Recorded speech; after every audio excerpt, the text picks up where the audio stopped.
73ရက်နေ့ခွင့်လွှတ်ခြင်းနှင့်အပြစ်တင်ခြင်းရှင်လုကာခရစ်ဝင်ကျမ်းအခန်းကြီး9အခန်းငယ်36မှ50အထိယေရှုအားညစာစားရန်ဘာသာရေးခေါင်းဆောင်တဦးကခေါ်ဖိတ်၍သူ၏အိမ်သို့ကြွတော်မူ၏လေးသွားကြဝေးသွားမကြဘူးလားသွားဒီနားမှာဆူဆူညံ့ညံ့မလုပ်ကြနဲ့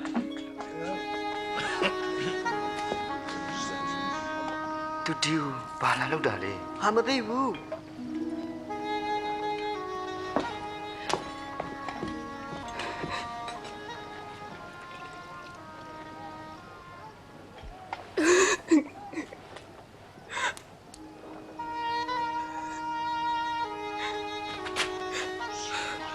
ဒီမိမဘာလာလောက်တာလဲ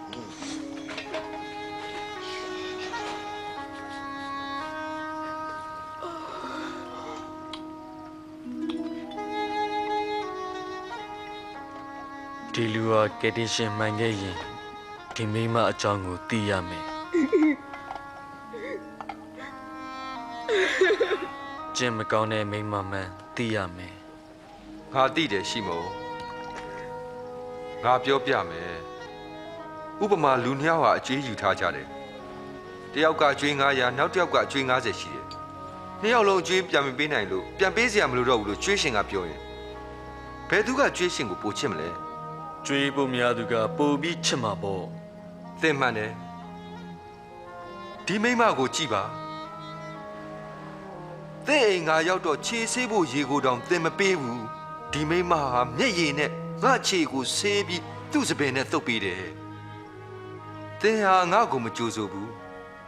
သူမကငါရဲ့ခြေကိုမပြတ်နှမ်းပေးနေတယ်သင်ဟာငါကောင်းကိုလိမ့်ဖို့စီမပေးဘူးသူမကငါခြေထောက်ကိုစီမွေးလိမ့်ပေးနေတယ်သူမဟာများစွာသောအပြစ်ကလွတ်လို့ငါကိုအလွန်ချစ်တယ်အပြစ်အနှဲငယ်လွတ်သူဟာအနှဲငယ်သာချစ်တတ်တယ်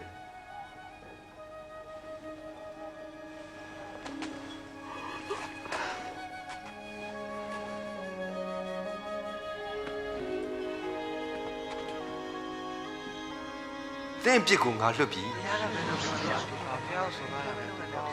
ယုံကြည်၍ငြိမ်ဝတ်စွာသွားပြီတော့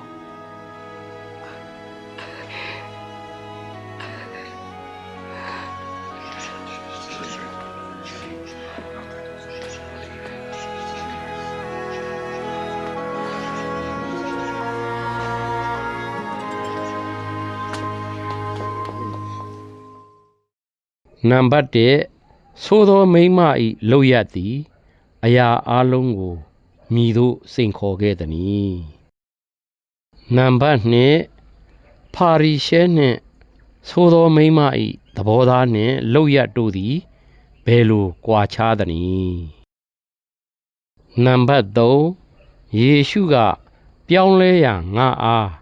မြည်သည့်အရာစိန်ခေါ်သနည်း။